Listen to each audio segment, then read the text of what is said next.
Ronnie, how's it going, buddy? Going pretty good, man. It's I'm up early anyway, so I'm preparing for practice later on, so I'm doing pretty good.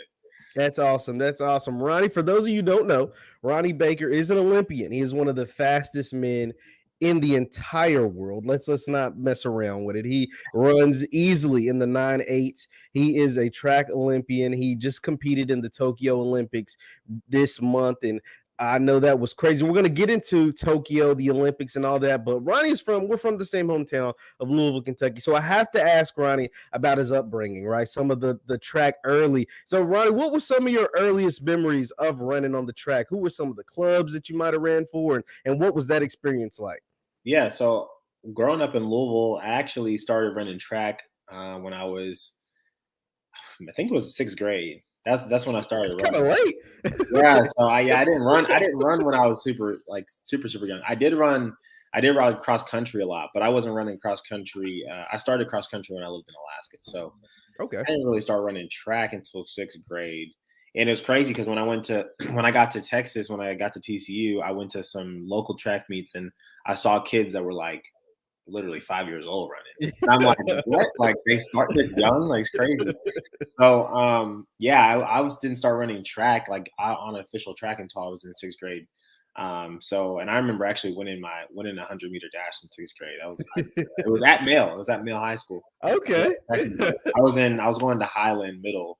Mm-hmm. I ran my first track meet there in sixth grade, and yeah, I won. So that was kind of that. I ran for Louisville. I believe it was the Weston Track Club or Louisville. Yeah. What's I Yeah, remember that. I can't remember the name exactly, but I ran for them, and I also ran for an AAU team, um, in high school going into college. It was like my junior or senior year, one of those summers I ran. And so those are really the two AAU programs like outside of school that I ran for. So I remember the West End Louisville track. We used to do a lot of stuff at Central. That's where we used Yeah. to do this, and so yeah, those were fun times, man. Those were really fun times. And obviously, you ran at Ballard High for 4 years. Yeah. So Ronnie, when was it that you figured did you finally discover like, man, I'm actually pretty good at this. Like I'm not just like, most people run track, stay in shape, just to have fun, kick it with their friends. But when did you realize like, yo, I could get a scholarship, yo, I could be a professional at this? At what level, at what age did you finally realize like, yo, I'm really good at running track? I think that I realized I could get honestly, I didn't really think I could get a scholarship while I was in high school. Wow. I was running like 47.1 in the 400 meters. I ran 21.3 and like 10.5. But to be honest with you, that wasn't, that was pretty monumental for being in Louisville, Kentucky. But like, It's crazy. yeah. But you look at some of the world, you look at the high schoolers and some of the people that I was competing against. A lot of them were running like a lot faster than I was. But also, I really didn't understand track that much in high school. Like, I really wasn't like hip or in tune with like what fast was. So in my mind, I had no idea that like schools would look at me for scholarships until TCU had reached out to my mom and asked if I would come on a visit. So that's honestly, until then, I didn't really even think about going, like having scholarship money and going to college for track and field until then. So I think that I knew I was good in my junior year when I started to run like 10 seconds, because that was like a huge barrier in Louisville, Kentucky. Yeah. And so when I finally broke that barrier and I broke the 50-second barrier in the 400-meter dash, like when I started to do that, I was like, okay, I know I'm good, but I didn't really know I was able to run at that next level until colleges actually started approaching us about it. And so that's kind of that. And then obviously getting into college when I was at TCU, I didn't really think I would be a pro athlete until probably my junior year. That's when I really started to believe that I could run at the next level. Now, once again, we're talking to Ronnie Baker, the Olympian. Be sure to hit the thumbs up button, like, share, subscribe. Now, you talked about, breaking some of those barriers. I mean, you're saying those times like, yeah, I was running 10.5 in high school. Like, it just, like, that's not normal, right? Especially like where we come from, somebody that has like a little track background. But what, like, the coaches, were you into track those early years of high school, or was TCU, U of L, UK, they didn't reach out first? It was kind of TCU all the way in Texas that reached out to the Baker family? Well, the crazy thing is that I had told I don't know if Louisville or Kentucky had heard about me. I'm pretty sure they did, but I'm saying like I think I had told my coach early on that I didn't want to stay in the city. Okay. And that wasn't anything personal against Louisville. I love my city. I love, where I grew up. It's just that I wanted to get away. Okay. And so that was one thing that I knew, like, hey, I can go somewhere else, experience life somewhere else. And, my family and everything, they're all going to be here. They're still there. Like, Yeah. I know where they are. They ain't going anywhere. So, yeah, I don't know if they had picked up on that. And that's why they didn't really reach out to me early on in the recruiting process, or they just had other people they were like looking at. I don't know. I really don't know. I Mm, actually had gotten a call from U of L after I'd went on my first, actually probably my first or second visit. My first visit was TCU, and I had gotten a okay. call in December. I think I went to see TCU maybe in like July or August or something. I don't even know when the recruiting period. It was a very early recruiting period. Yeah. And then I think I got a call in like December from Louisville, and I had basically told them like, "Hey, I already made my decision." That was so I didn't even have a chance to really talk to them, and maybe it was just because they knew that I didn't want to stay in the city. Yeah. I don't know. Maybe they were going through some coaching changes with people not reaching out. I don't know how I didn't get on a visit there. I don't. It's I either don't know it either. It baffles me. Hearing you tell that story about, I'm like, especially as a Cards fan, man, whether it's track, football, whatever. It's like, how did we have I mean, let's be honest, Ronnie. I know you're humble, ever, but you're the greatest sprinter to come out of our city, right? Like you are literally one of the best athletes. Now I'm gonna give Ali top spot, right? But yeah. you're right up there, probably top 10 or so to come out of our city and to not even get a visit to the local school. Yeah, I I don't dropped the know. I ball on that I one. also think that my coach actually had ties to UK, so he actually was an assistant coach at UK for Okay. a number of years, and so I think that that's how he got in touch with me, and he just was looking at kids in the area because he had coached there before, so he Yeah. had some ties there, and then my mom actually, crazy story. My mom actually went to WKU for 2 years. Mhm. And before she had me, I was the first of three. And so she went there for 2 years. She actually ended up going there. She didn't want to go to school there. She actually wanted to go to the Air Force. My grandmother just said, "Hey, you need to go to school." So she went there for 2 years. Met who I call my aunt now, Stania Taylor, and her brother Avery Taylor. Really, they're lifelong friends now. Still friends today. But crazy enough, after my mom left WKU after 2 years, didn't finish, she had me 18 years later. We're talking about obviously college. Avery Taylor knows the recruiting coach at TCU and gives a Mm. call to him about what I'm doing in track and field in high school. And that's how the connection got me from Louisville to TCU. Wow. That's crazy. That is wild, like how that a friendship for 20-year friendship Right. ends up landing TCU, one of the Connections, greatest man. sprinters in their school history, right? Like, so shout out to Avery Taylor. I know TCU's pretty happy to have that connection for sure. Yeah. So you talked about TCU. Let's fast forward a little bit to just competing as a professional, right? Like you're a professional sprinter at this point. When was it? Like, just take me to the Olympic trials this year. How was it? What were you thinking? Like, what before you race in the finals for a spot in the Olympics, right? So you're at the trials. Just what was that like? What was your mindset before the race, and then the feeling you had after the race, knowing that you were going to Tokyo? Man, I went into the Olympic trials one for the first time, as healthy as I possibly could, which is great. Mm, Some of the best shape that I ever was, or I feel like now, best shape I've ever been in. So I I'm trying to think. I was really confident.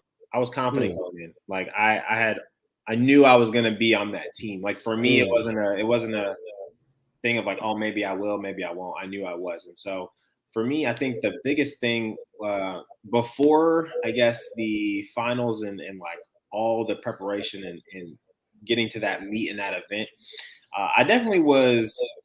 it was nerve-wracking, I think. Even though I was super confident about it, it's like the biggest track meet of the year. And with that, if you don't make that team, obviously you're not going to be representing Team USA. Like we all train and compete honestly to be able to peak at this meet so that we can go to the Olympics, the World Championships, et cetera, et cetera.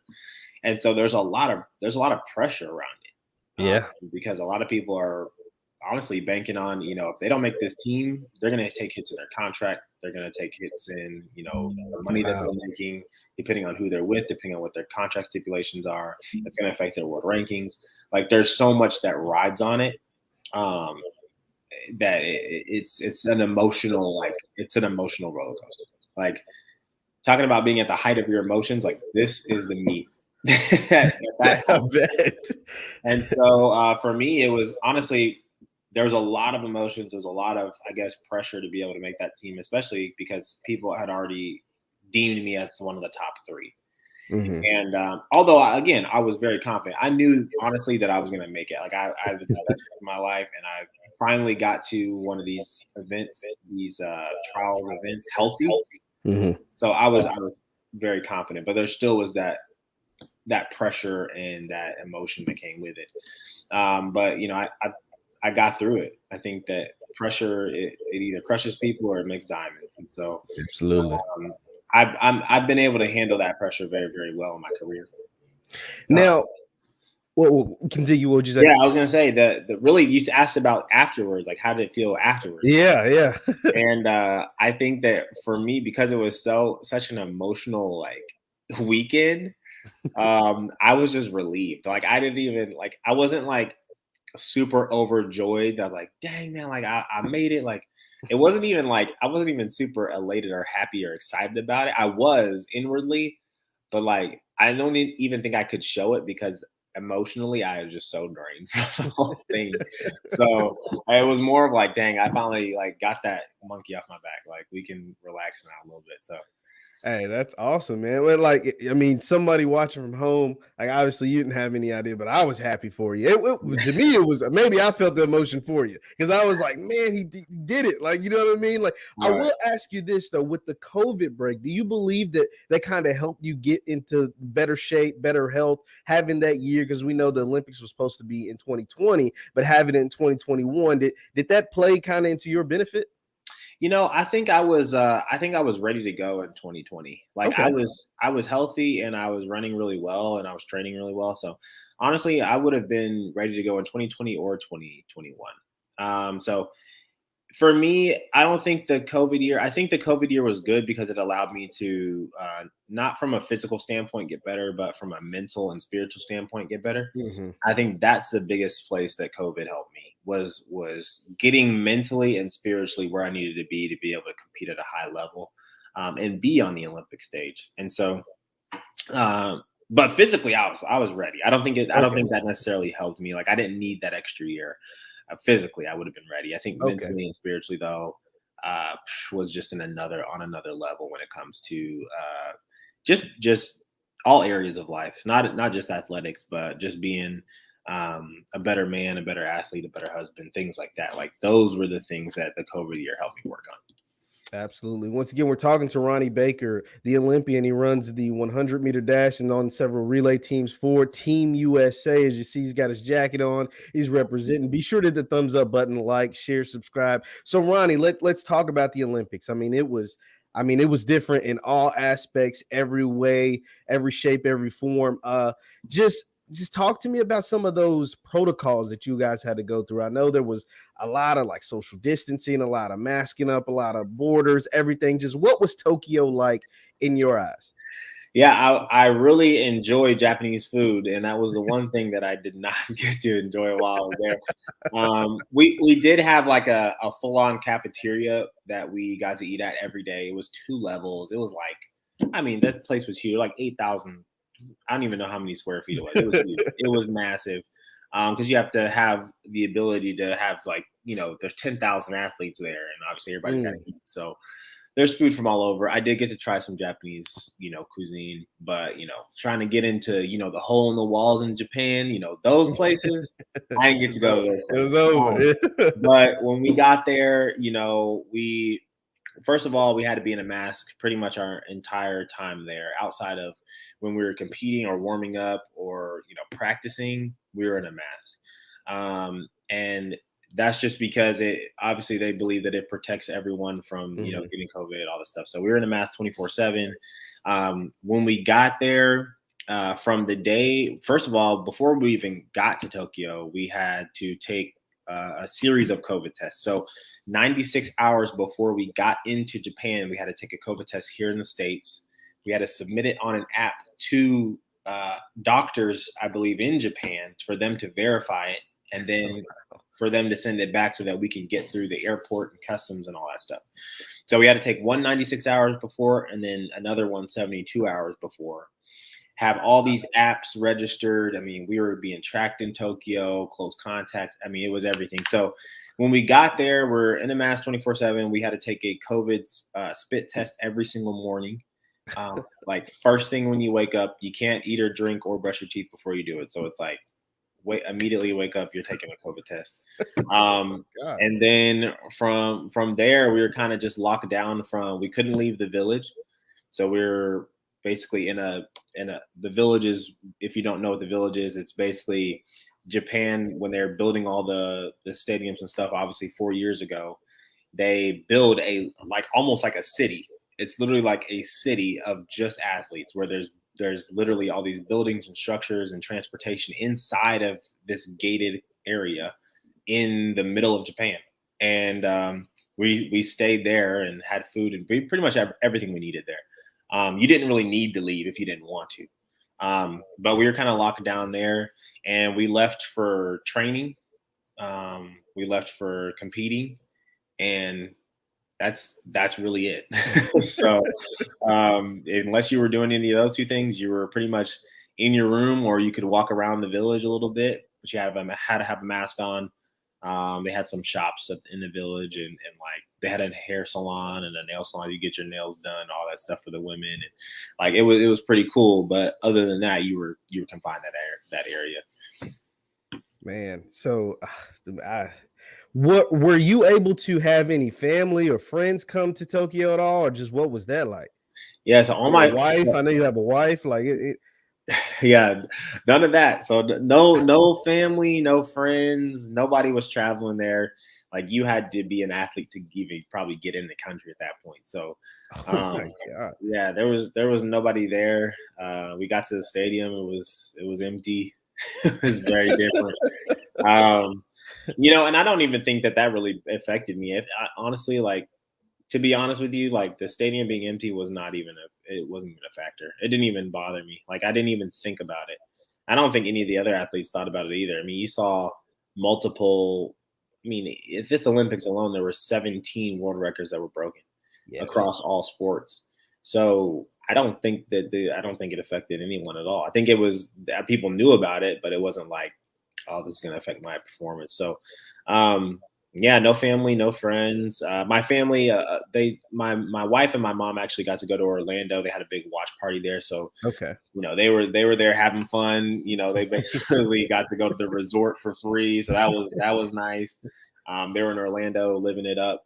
But then obviously you had watch parties all over Louisville and too. So, yeah, sadly, no. But hopefully this next one, there's going to be, we can have our family and friends there.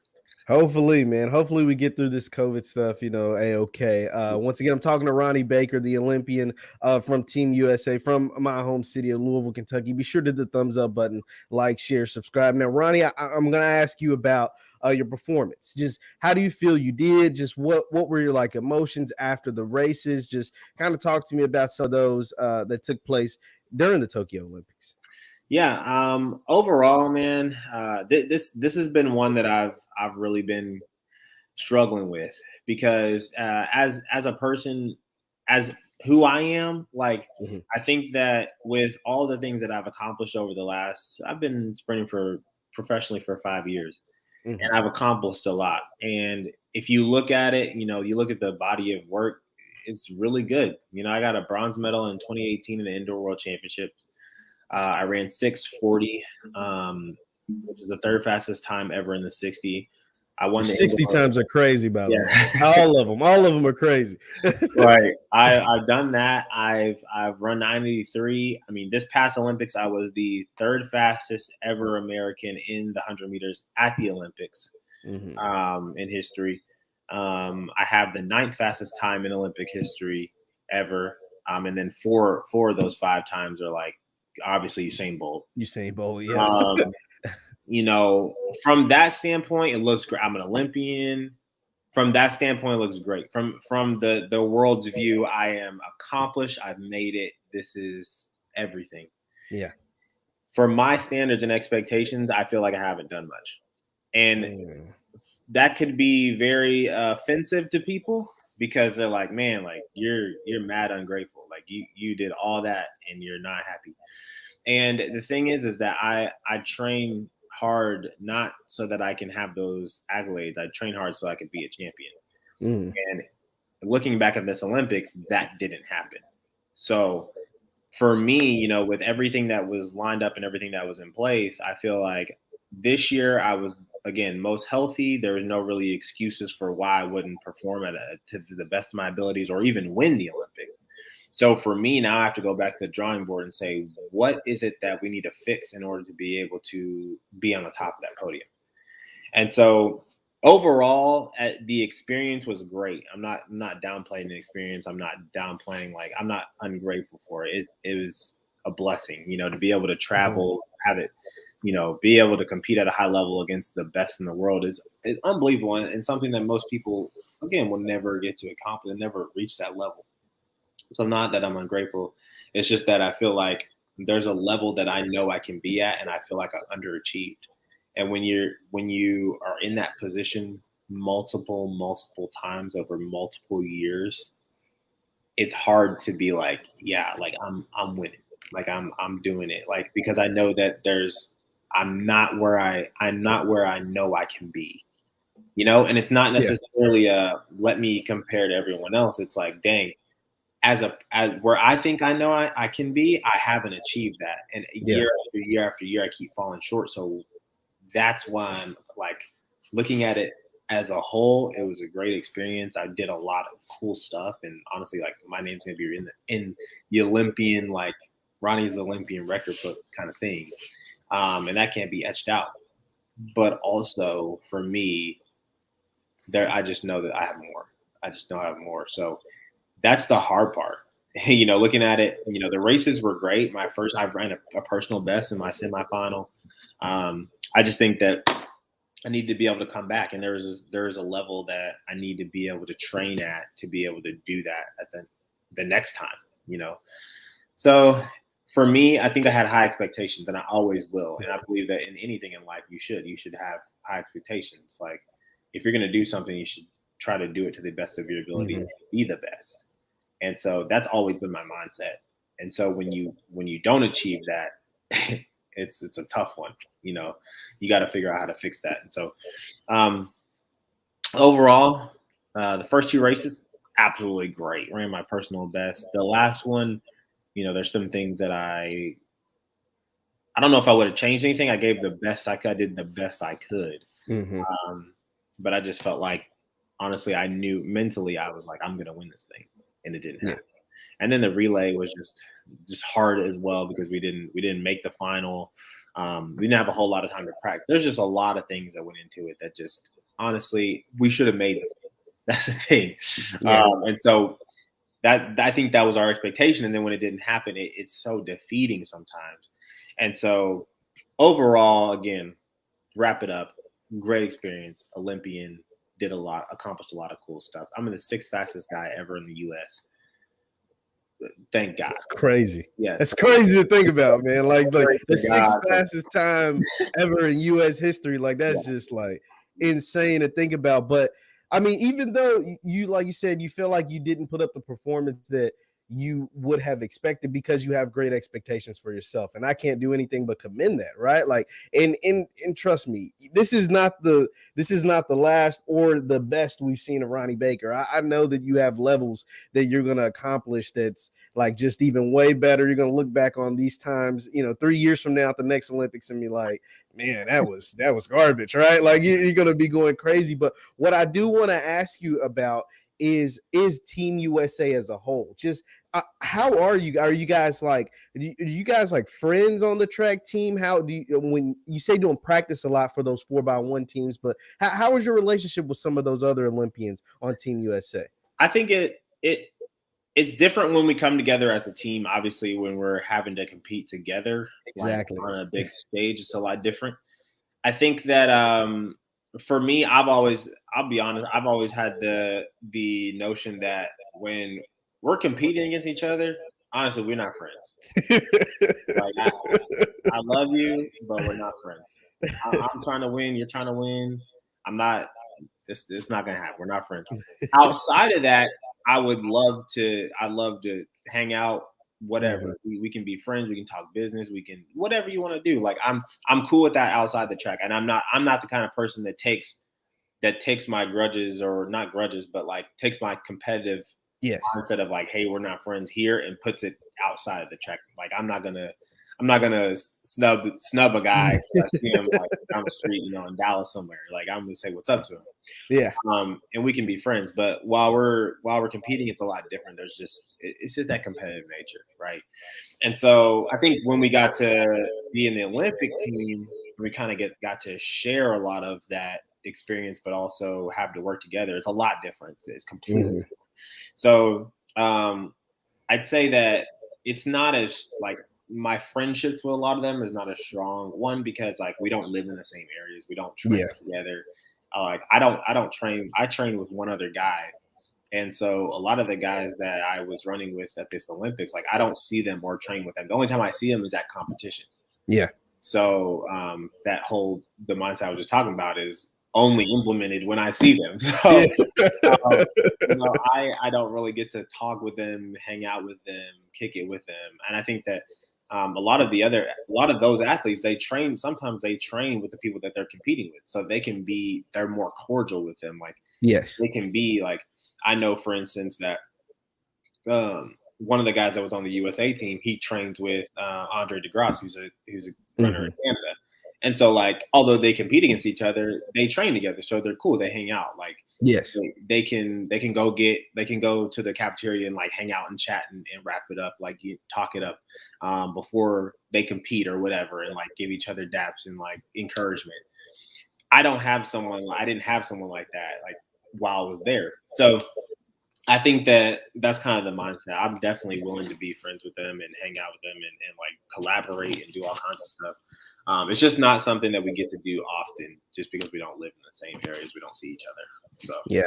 um, Once again, we're talking to Ronnie Baker, of the Olympian Ronnie Baker of Team USA, the 100-meter dash. You said the sixth fastest time in U.S. history. history. That's just crazy to think about. Be sure to hit the thumbs up button, like, share, subscribe. Now, Ronnie, I know a lot of people believe like track athletes, whether it's yourself, Usain Bolt, Justin Gatlin, Tyson Gay, it's like God given, right? But you guys train, like, have a really tough training regimen. You've had some serious injuries. Just talk to our audience about like what is a training day like to become an Olympian for Ronnie Baker. Man, yeah, you definitely have to train. There's no shortcut to it. And I think that that's one thing that most people don't understand is like, yes, to an extent, it's a God given ability. Like I was running fast in high school, but I wasn't running like some of the. There's a lot of times here in Texas that I don't even think I would have made it to the regional meet in Texas in high school because kids run way faster. And so there is a level of there's training. You just have to train. There's no shortcut for it. There's no recovery mechanisms. There's no, you have to be out there putting in work. And so for me, like a typical week, especially like in the fall training, which is usually the longer stuff, harder stuff. I'll just tell you like one of the harder workouts is like 300 meters times 3. So 400 meters is one lap around the track. 300 meters is obviously 3/4 of it. Running 300 meters, getting about 3 to 5 minutes rest, and doing it again. Getting another 3 to 5 minutes rest, doing it again. Like that's one of the harder workouts. And then we also have like one where we do a 500, a 300, a 200, and then 3 100s after it. Obviously, the rest is very, very short because you're trying to get your body back in shape, kind of get your cardiovascular system ready, like all that stuff. So, yeah, like those are like typical workouts. But I tell everyone, and I'll continue to tell everyone, whatever you want to do as far as like your physical, like you want to get your body like in shape, like where you see these top level athletes and stuff putting, going out and performing, whether it's in track and field, whether it's in basketball, whatever, like they're dedicating a lot of their time in their life to making sure that their bodies are in peak shape. So you can't go out there one day, give it your all, like get exhausted and then take 3 days off. Like it's every day kind of thing. It's a lifestyle. So, and that's just with anything. If you're trying to just get your beach body, like you're going to have to commit. Like you're not going to just have a waltz in the park it's not possible. So, it's not possible, especially if you want to run the 9.8s, you want to run the top times in the world, you want to be on the podium. You gotta be putting your body through a lot. Man, what are some of the injuries you've had to overcome since your track journey started? Because you said this is the best shape you felt, but what are some of those injuries you had to overcome? Man, I've been dealing with injuries really since I've in college. I dealt with some, and really in 2016 is kind of when that started. So 2016, I had a hamstring injury in college. I was still running at TCU, but I ended up going to the Olympic trials that year. And I got to the semifinal. I got put out in the semifinal, but I had a hamstring injury that I was dealing with pretty much that entire year. So I had a hamstring injury in 16. In 17, I had another hamstring injury. I don't remember if it was the same one or if it was the opposite one, but I remember being at the World Championship trials, and I strained my hamstring in the first round, like around 80 meters, finishing up, just about to cruise through the line. I still won the race and strained my hamstring. So then I came back the next day, tried to run, and just couldn't get to where I needed to be. So strained my hamstring in 2016, 2017. Had a healthy year in 2018, which was good. And then 2019, I strained my hamstring in February, but also then I had an adductor injury where I was dealing with inflammation in my bone, like where my pelvis is in the front. There's inflammation in the bone. So basically, my adductor, it's an inner thigh muscle that's connected to your pelvis. When that was being stretched, it was causing tension on the bone, which is causing inflammation in there. So when you have injuries with bone, there's not really much you can do. You can't like go get a massage and treat that because bones are just different. They heal differently. Yeah. So I was dealing with that pretty much all year, and I still ended up getting fifth in the the grand scheme of the trials in 2019. Obviously, didn't make the team there. So those are really the big ones. A lot of hamstring stuff, and then obviously 2019 was a bigger issue because it was something we had never dealt with before. But those are really the ones that I've had personally. And you do get a lot of lower body injuries, and a lot of it comes it's like a lot of hamstring stuff, especially when you're sprinting. So. Yeah. Well, once again, we're talking to Ronnie Baker, Olympian Ronnie Baker. Be sure to hit the thumbs up button, like, share, subscribe. Now, Ronnie, I have to ask you, so now the Olympics is over and the next one isn't for another 3 years. What's next for Ronnie Baker? What are some of the events that you have next? What are some of the, when you're not racing, what are some of the things that you do as far as, whether it's to have fun, to kind of relax, chill with your wife? What are some of those things as well? Yeah, I plan on honestly taking a vacation at some point. We went on a little staycation to Dallas just because we didn't have a whole lot of time. I actually had to get back on the track and training, but I have a track meet, the Prefontaine Classic next week. It'll be on NBC on Saturday, so I'll be running there. And then I've got the Diamond League final in September, on September 9th. That'll be in like Zurich, Switzerland. So I have to fly over there. Wow. But then after that, that's kind of the end of my season. And I actually have a business that I'm working on, that I have been working on actually for the last 2 years. It's in the network marketing space. So I work with a lot of different people, just helping them honestly create income outside of their full-time careers. Okay. One, because in my full-time career as a track and field athlete, I do have a lot of spare time. Like I'm not training 8 hours a day. So I take that unproductive time that I probably would be using watching Netflix or YouTube. I take that and honestly, I'm building an asset for my future. So in the next 5 to 6 years, maybe when I finish track and field, I have an income that I'm going to be able to fall back onto, and also be full-time in business. And it's something where I can create a residual income to where I'm not having to go put in, like going to clock into work every single day. So I'll be my own business owner. And really the whole goal of that is to help other people do the same thing. And so I've been working on that. That's something that's really big on my radar because I just don't want to work until I'm 65. Absolutely. So I'm willing to put in the work now in my 20s and 30s, so that I can live the next 40, 50 years of my life the way I want to. So that's really just business.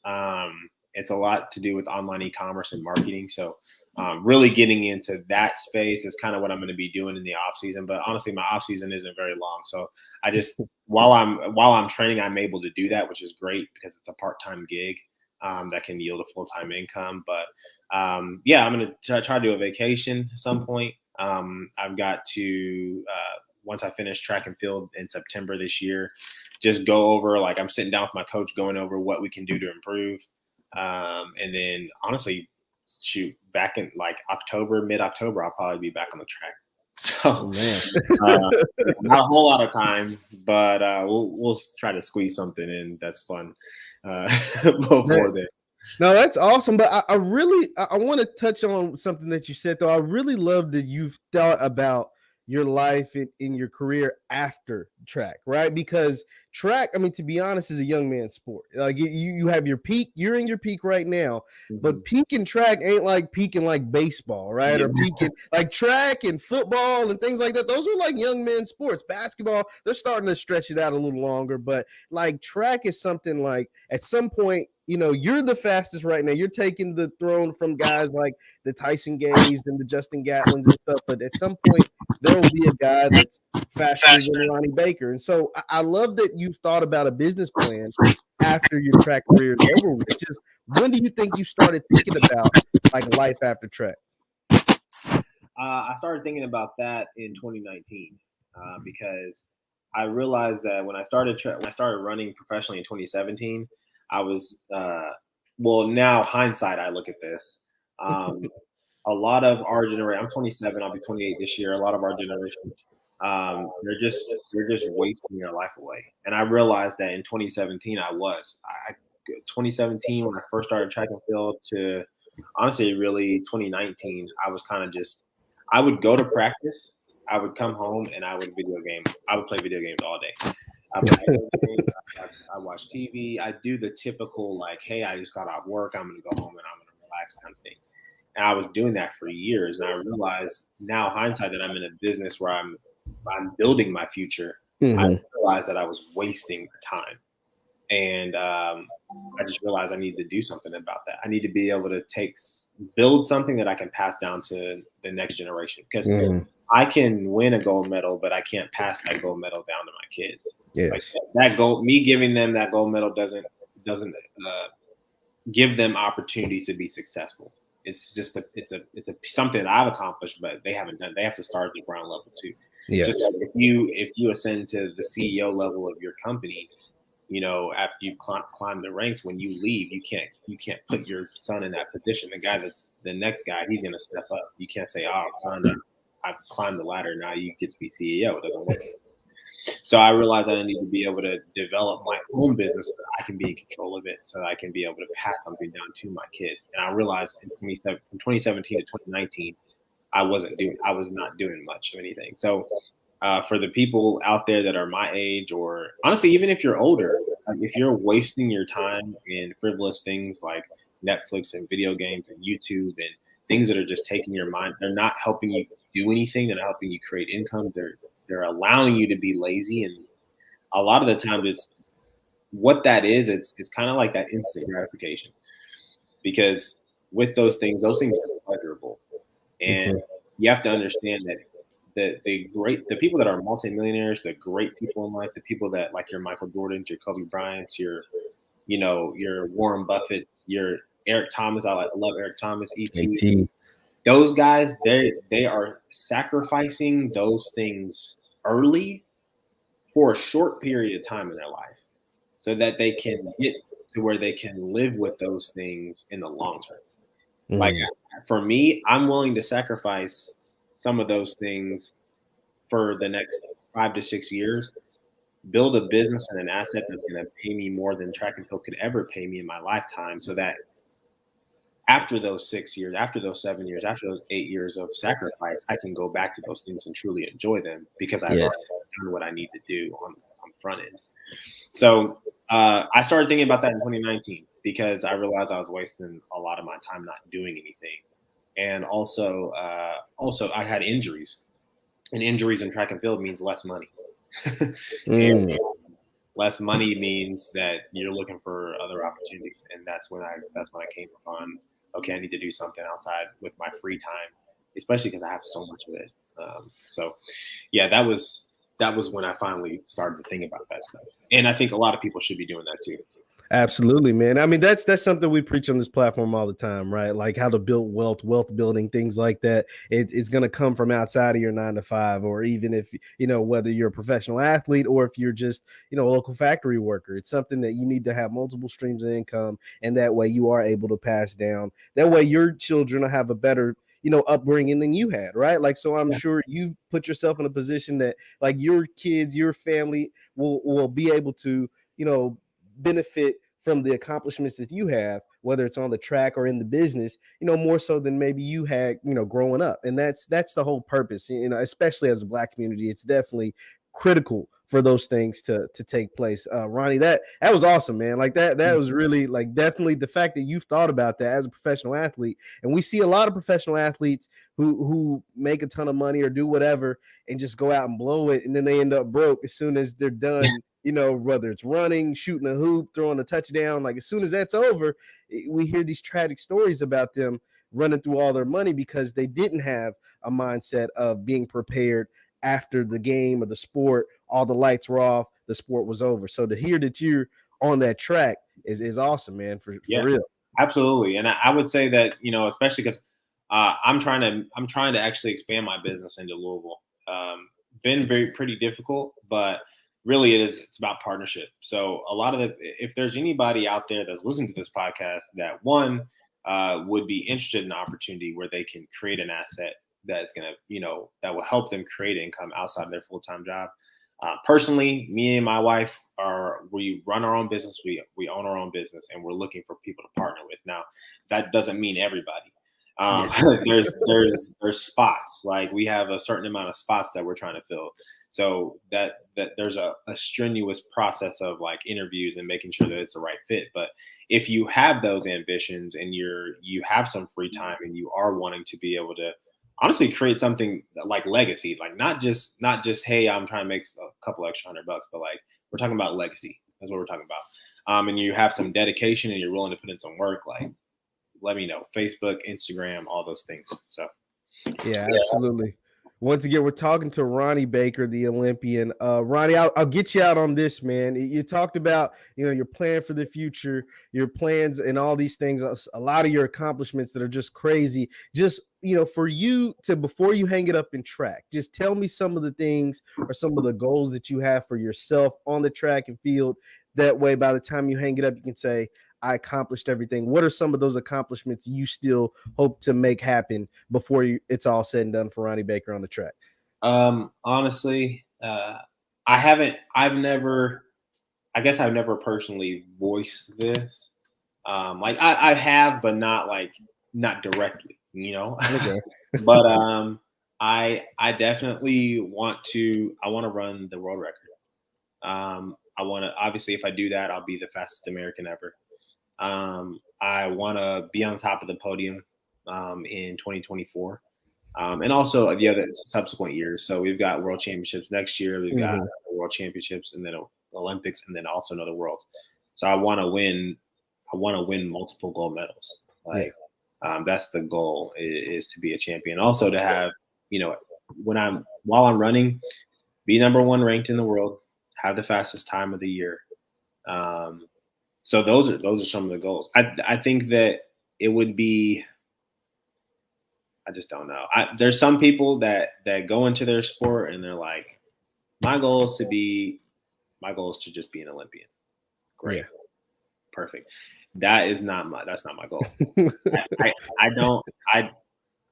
And I think that I've realized over the years that I'm just different.